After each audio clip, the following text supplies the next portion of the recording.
Don't like it? Leave! This happened today. My husband and I had been car shopping as I was in an auto accident at the beginning of the summer. Our car was totaled in the accident, and it's been a long process. We finally decided on the automobile we wanted. I like that you call it an automobile. Like, come on, whatever. Got all our paperwork completed and had our financing all worked out. All we needed to do was sign all the paperwork and drive away. The dealership is 90 minutes from our house, so we took the kids out of school early and my husband took off work after lunch. We wanted to make sure we were home in time to keep our typical school night schedule. We get to the dealership at our agreed upon time. We did one more test drive and were ready to sign everything. Then the games started. All of a sudden, the finance office wasn't ready for us. Then, after an almost 2-hour wait, they were. The finance person started by trying to upsell us and add all these add-ons that the dealers try to sell you. Oh, don't I know it. We told her we didn't want anything extra. We just wanted to look at the numbers, read the paperwork, sign it all, and leave. Due to our wait, we had a limited amount of time to get this done and still be able to get home in time for the kids' bedtime routine.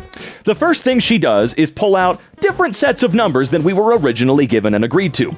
All of a sudden, there's a dealership fee for selling us a car at this time of year, nearly $1,000. Then she states that if we don't like the fee, we could leave as they have people begging to buy cars from them.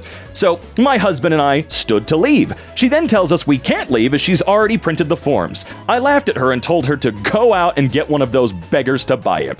So far, the finance person has called twice and the salesperson has called 4 times. I guess they weren't expecting someone to get that far and then walk away. Yeah, I have purchased a few cars in my life. Only one of them was from a private sale. The rest I bought through dealerships. And I've only experienced one dealership that, sure, while I definitely overpaid for my most recent car, it was no bullshit.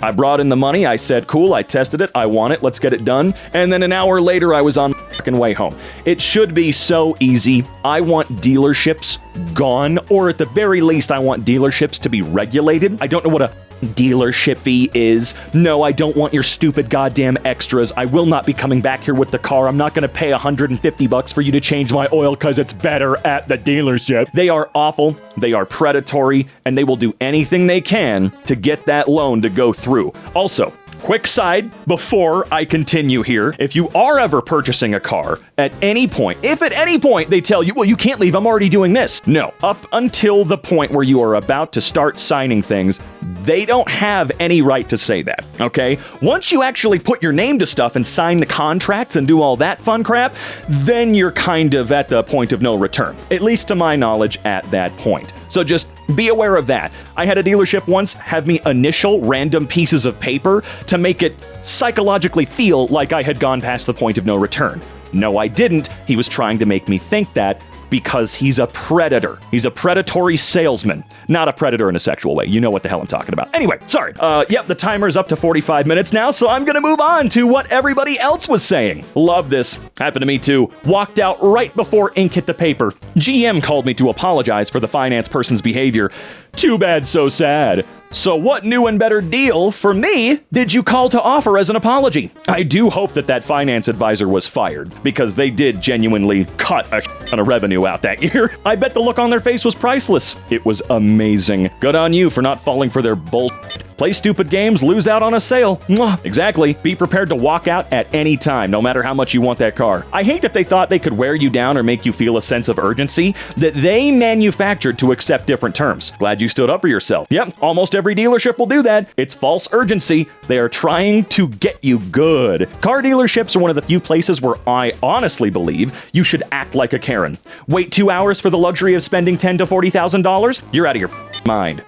I'm sorry, this one's really getting me because it's so true. It's the only place I am comfortable being a bitch, okay? You do one wrong thing and I'm like, oh, okay, this is goddamn ridiculous. You're selling me something for 50 grand? Go yourself. I get so pissy now. Manager tries to crack down on dress code. I respond by wearing yoga pants to work.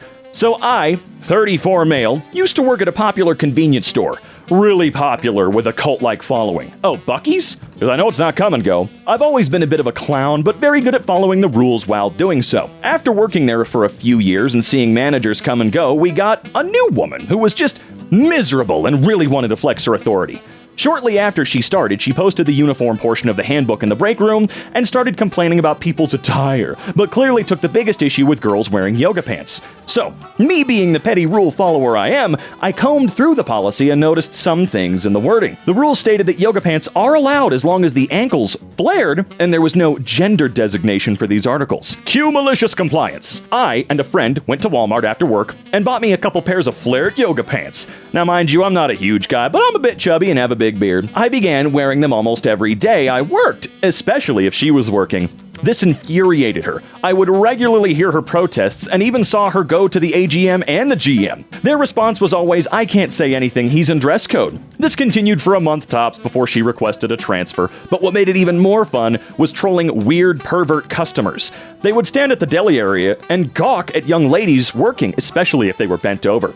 When I would notice this, I would sidle, I don't know, over beside them and give the boys two butts to look at before whipping my head around and making eye contact with them. The level of disgust on their faces filled my heart with joy. Edit. So I'm new to the whole Reddit thing and I didn't know how to edit for an update at first, but the pouring of positivity and support has been wonderful. I do still own the yoga pants, so the possibility of fix does exist. And unlike when I worked at Wawa, my job is much more physical. So, it was Wawa? Is that right? Not Buc-ee's? For those interested, I posted other socials. Yeah. Okay. Kinda wish the pictures were here. I want to see this guy flexing it. Not only were you MC with the boss, but you were protecting your coworkers, all with one fashion faux pas. Good for you. I bet you were super comfy on those days too. I'm a guy and have no idea how comfy they actually are, but my wife loves them and says that they're very comfortable. Dude, they were comfy as hell. I still own them bad boys. I bet you looked great in those yoga pants. I bet. This might be my favorite post on this sub, ever. I think I love you a little bit. Just a teeny. You've been randomly selected. This happened about 3 years ago while going through an airport in the United States. I walked through the metal detector, something must have beeped and they needed to pat me down. After a thorough pat down, I put my shoes on and started to walk over to grab my bag. A TSA agent stops me and says, "You've been randomly selected. Please step into the body scanner." I was polite, but I said that I really didn't want to get into the body scanner and asked if there was another way. The agent said that I could get a pat down. I said, "Well, I just got a pat down." So they angrily told me to pick an option. So I took 2 steps backward to the woman who had patted me down 30 seconds ago and spread them again. While she was patting me down, I asked her if she found anything new. She stared daggers at me, but let me go. I fly for business. I've been randomly selected a few times and it's never been a big deal, except for one. I have pre-check, so I go through a metal detector. It beeps for the randomly selected, so I go through the body scanner. It's clean. I go to get my backpack, and it's been pulled for additional screening. After that, the TSA tells me I need to be patted down because some swab test on my hands failed. So at this point, I'm angry and wait for it to be mid-pat down, right around the waist, and just let out the littlest of moans. The TS guy looked like he'd been hit with a brick, but I laughed. Oh, man. I feel like this is the TSA version of unexpected item in bagging area. Please scan or remove item from bagging area. I've been randomly selected every time I've flown. It's bull. Just stop being non-white. Michael did it, and he'd all the way to heaven. I'm whiter than Wonder Bread. They randomly selected me in 2011. Took me aside, said to go into this private room on the side and told me to take off my belt. I went in, took off every piece of clothing, including my boxers, and stood there butt-ass naked. He walked back in and stumbled, "Sir, you don't have to take off all your clothes." I said, "You didn't have to randomly select me. Bad instructions, but go ahead. Do your thing, daddy." He shuffled all my clothes, shook them, checked pockets, and gave them back and said to put them on. Went about my way. What a power move. He did the naked man. My neighbors wanted to call a professional to mark their property line. My parents agreed. Oh boy. This was a long time ago, but I remember it clearly. We moved into a community with tight space in between our house and our neighbors. We didn't like them being able to see into our kitchen. Well, we put up a bunch of plants costing thousands, but my parents thought it would be worth it. A week later, my parents awoke to the plants completely chopped down. My father was furious and marched down to the neighbor's house. He told my father the plants were on his property line, therefore he had the total right to take them down. He warned that if anything were to go onto his property again, he would report us to the authorities immediately. Later that day, my father called the company that put in the plants, and with the warranty, we could have had them replanted next week for no charge. We said sure, there was no way it was on our neighbor's property. However, a few days later, we caught him chopping them down at 2 a.m. We called the police upon obstruction of property. After a chat with the neighbor, he decided to call a professional to mark his property line. My father agreed. A few days later, I got home to find an orange tape in my neighbor's yard. Apparently, his fence was 11 feet over into our property line. We watched as he took down his fence, completely furious. Within the next month, we were enjoying our new space and privacy in our backyard, and my neighbor ended up losing a fourth of his. My neighbor also ended up having to pay almost $10,000 for the destruction of our property, and we got to plant our plants again. Too long, didn't read? My neighbor chopped down our plants because he claimed we were on his property. After calling a professional, he lost almost 11 feet of his backyard and had to pay for destruction, and we got to keep our plants. Same happened to me when I was a kid. There was a wooden fence between our house and the neighbors. My cousin and I were playing on it, and the guy came outside and cussed us out. Told us if he caught us little on his property again, there would be hell to pay. I was like 8 years old. I probably was a little, but we went inside and told my dad. He got pissed off and went to the guy's front door, and they argued over where the property line was. My dad actually built the fence himself years before the neighbor bought their house, and he called a surveyor. The guy's driveway was between his house and the fence. The property pin was buried about a foot into the guy's driveway. My dad moved the fence the following weekend, and he couldn't use said driveway. He had to move his concrete retaining wall so that he could have just enough room to open his car door. They put up a for sale sign a couple months later. Again, it's that Streisand effect. I guess the Streisand effect in a different way, you know? That surveyor deserved a tip for providing that orange banner of victory. When I first got out of high school, I worked for a land surveyor. This kind of dispute is very common. We had lots of cases where we would have to testify in court, and often a homeowner would be out pulling our location pins, really, out of the ground nearly as soon as we'd put them in. I told the guy, it's fine, the ones that the town put in are still there, so we can always put ours back. Next thing you know, he's out digging up the granite monument in the street. The police have had no sense of humor about that. How has no one talked about how absolutely crazy that neighbor is? Instead of handling this like an adult and going to talk to your new neighbors to sort this out, you sneak out at 2 a.m. and cut them down. Who the hell thinks like that? People are something else. Honestly, how in the world do you think that's going to work out for you? Sneaking onto your neighbor's property at 2 in the morning to damage something of theirs. Do you think you're not going to be a suspect here? When the person you threaten to call someone on says go on and do it, you had better watch out. Ex-husband ghosts ex-wife. Racks up a huge bill. He clearly didn't think things through. My compliance was malicious for the ex-husband. I'm working on the billing queue in a call center for one of the big 3 telcos, and a client calls in regarding a billing concern. This lady calls in, puzzled by why she got charged a one-time fee for $50 for a wireless access point. It's Gen 1 equipment for wireless set-top boxes for optic TV. She's even more puzzled why she would have that charge when she doesn't have TV services from us. And I inform she does. It started more or less a month ago. She's disputing that because optic TV isn't available in her area. Now I'm confused. She lives in a small town and there's no optic TV there. I do a little digging and find out that someone, no ex-husband, was still on her account and got 3 years, a 3-year contract to get a free TV for optic TV and internet.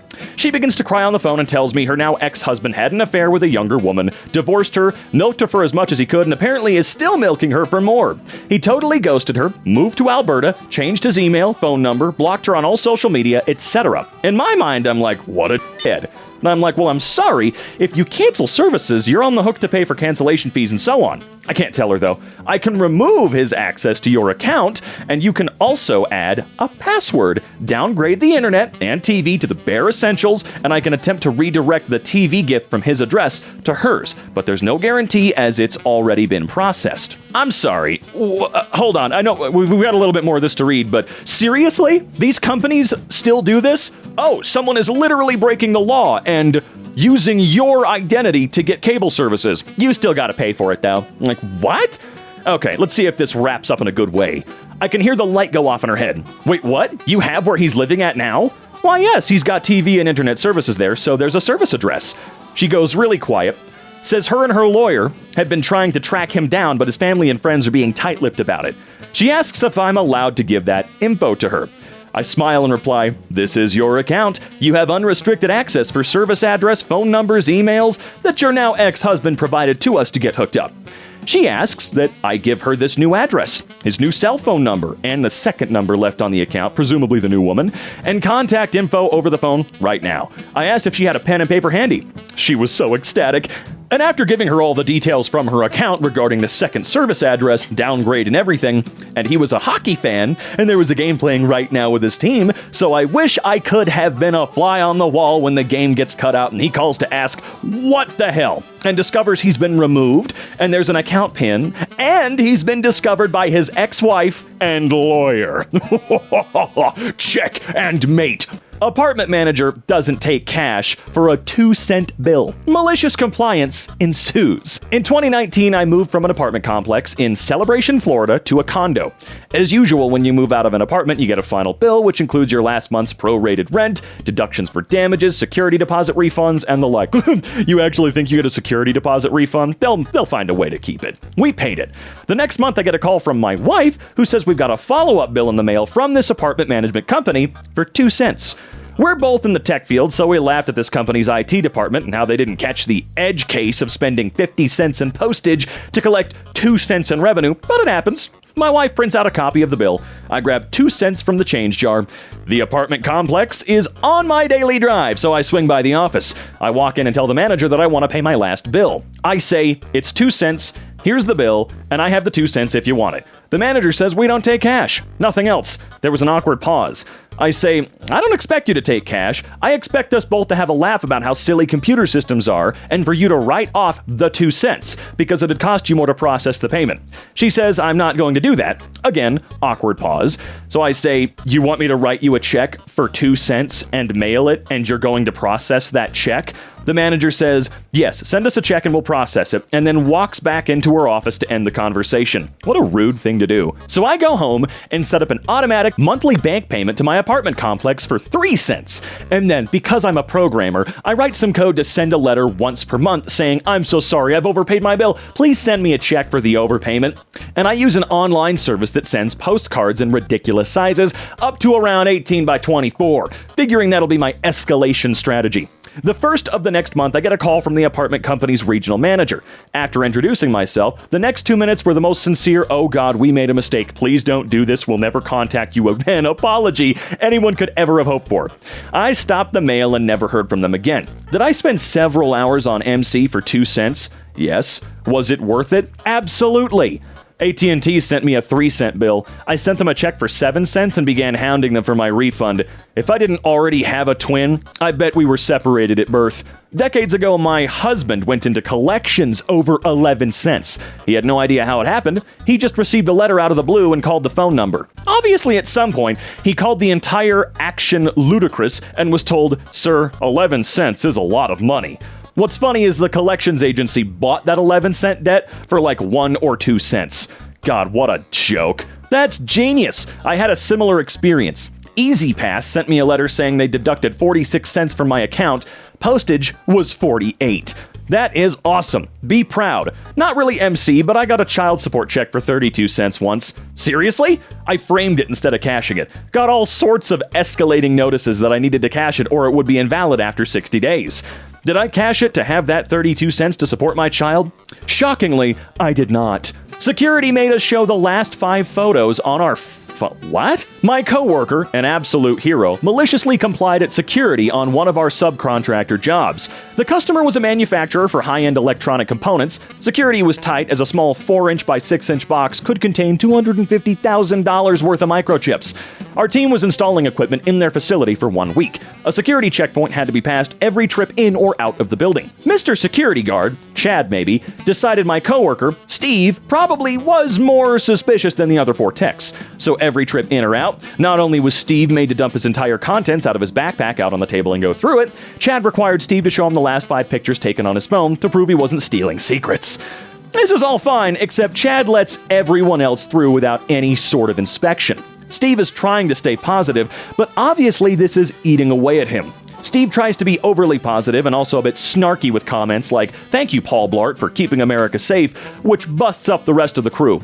Then Steve has the idea that will free him for the rest of the week. Wednesday comes along. Steve is overly scrutinized on our way in, as usual. As we head to security at lunch, Steve says he has to go to the bathroom. He comes back out a few minutes later, absolutely giddy. Chad Blart Malcott stops us on our way out and asks Steve to see his camera roll. Steve gladly hands the phone over. Chad's greeted by some very peculiar shots of Steve's hole. What the Chad throws the phone down on the table. Oh, sorry, I thought I had a hemorrhoid and wanted to see how bad it was. Is everything okay with my pictures? Is the facility safe? Chad never checked Steve's materials again. Good on you, Steve.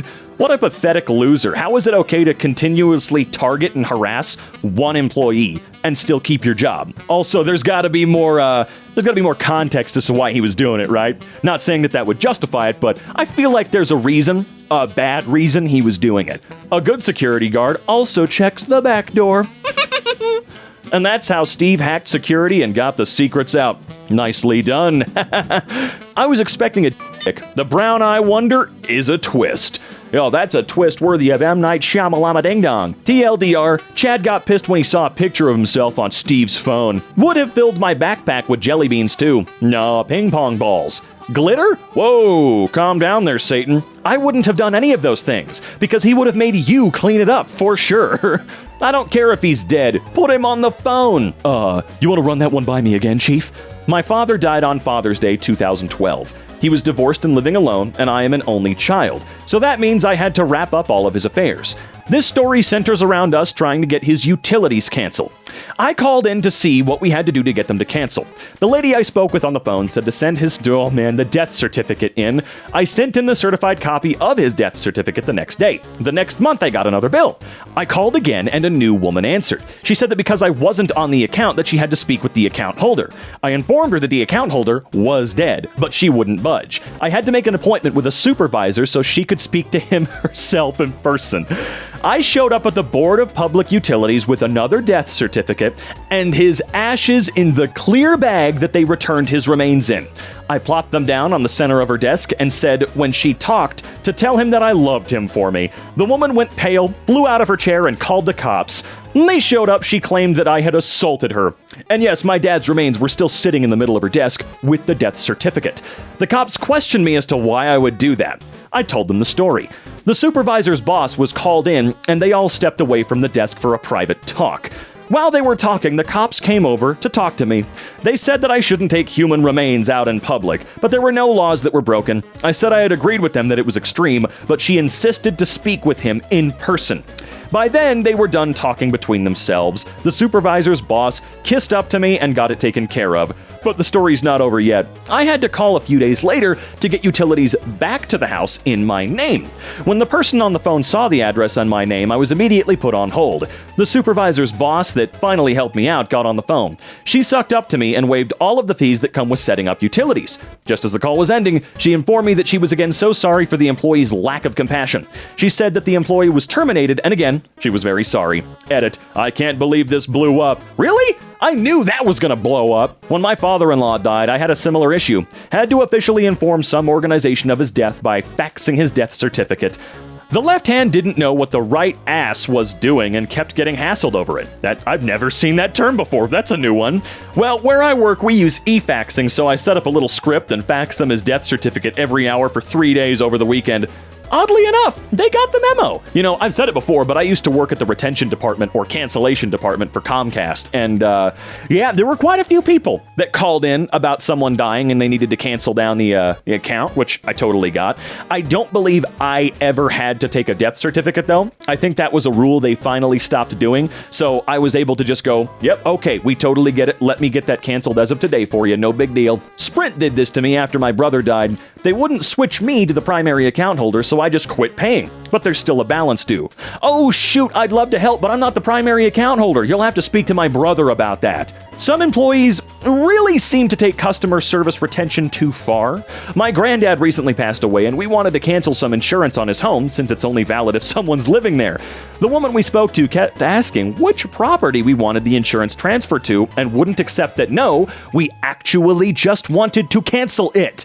This reminds me of a friend arguing on the phone with the health insurance company after her son was born. They were refusing payment to the hospital because although she checked the baby out of the hospital properly, she never checked him in. Holy crap, what is wrong with everybody today? I denied a cop the bathroom code at Subway. Oh, is it a customers only thing and he thinks he gets whatever he wants because he's got that uniform on? So I was working at Subway a few years ago and a man came in with his wife and 2 children. I had all 4 sandwiches started when when the man asked me for the code to the bathroom. The policy was you had to make a purchase to get the bathroom code, but by the way, he was doing the potty dance. It was pretty apparent that this guy needed to go. Obviously, either he or his wife will pay for the 4 sandwiches I've already started. The next day, my boss sits me down and lectures me about how the code is on the receipt for a reason. She watched the tape and saw me give the man the code and tells me, I don't care who it's for, whether it's your friend, family, whatever, you name it, you do not give the code under any circumstances. Later on that night, I was working by myself when some guy in a trench coat and greasy long hair came in the side door and said, hey man, somebody got seriously messed up outside. A long line of customers waited for me while I subtly grabbed the bread knife, sharp as hell, and went around to check. It wasn't the best part of town, so you never know with people. Anyways, as Trenchcoat Man stated, someone was seriously messed up outside. His face was all bloody and he was just a mess. I called 911 and went back to making sandwiches. Sometime later, a few cop cars and ambulances, or an ambulance, showed up. They were doing their business outside, and then one of the officers comes in and asks for the bathroom code. Like 6 hours earlier, my boss told me not to give it under any circumstances without a purchase. I laughed a little and told him what I told all the other customers. I'm sorry, you have to purchase something first. You can get a cookie for, 50 cents, and then it'll be on the receipt. He didn't realize the laugh was really at myself and how awkward of a situation he unknowingly put me in, nor did I have a chance to explain it before the laugh and the rejection of the bathroom code caused the cop to become straight up furious. He gives me 3 warnings to give him the code. Each time I tell him I'm not going to give it to him, the customers are on my side, telling him I'm just doing my job. After his 3rd warning, he shook his head and muttered, I can't believe you're interfering with an ongoing investigation. And he uses the walkie-talkie on his shoulder to get some info. About 5 minutes later, one of the cops handed me a phone. I answered and my manager said, are you serious? Long story short, the cop got the bathroom code and a free bag of chips. Man, that sure is incredibly despicable that you get to give someone 3 warnings and then make some up like interfering with an ongoing investigation. Like that's basically a threat. But they get to do whatever they want. No, I totally get it. You just chewed me out for giving out the code. That was not fun for me. If someone chews me out, I walk out of the job. I'm not a monkey. And yes, I feel like more people should be able to value themselves appropriately, okay? I've been pulled aside and told, hey man, so I need you to do this, I need you to do that, you're not really doing that right now, no big deal. You need to be able to get better at the job you were hired to do. I totally understand that and there's no problem. However, I have also been screamed at and verbally abused, no, not just told I'm doing something, but verbally abused at a few jobs in my life. And I wish I was in the position where I was able to walk the hell out of there, because we're all worth more than that. And a manager that feels that like they need to scream at you and contradict the rules that they set for you shouldn't be a manager. They should be the ones getting fired, but of course we know that's just never how it works out. I mean, by that point, you might as well swing you and tell the manager you're going to need him to come down and buy something. Oh, dude. How many times do employers say that? Under no circumstances. Just to have exempted circumstances arise. That's why they should never say that. Only a Sith deals in absolutes. And apparently the Jedi for saying such a thing. Since you said under no circumstances, I'm going to assume that you're testing me to make sure I comply with your previous instructions. Don't worry, I won't give him the code. Him taking a crap was part of the ongoing investigation. Have you ever tried to solve a mystery when you need to take a dump? I have. It's honestly not that hard. The dude was just being a big baby. But yeah, that 3 warning thing, treating that person like a child who's below them, like literally beneath them as a person, it's just gross, and I'm tired of hearing it.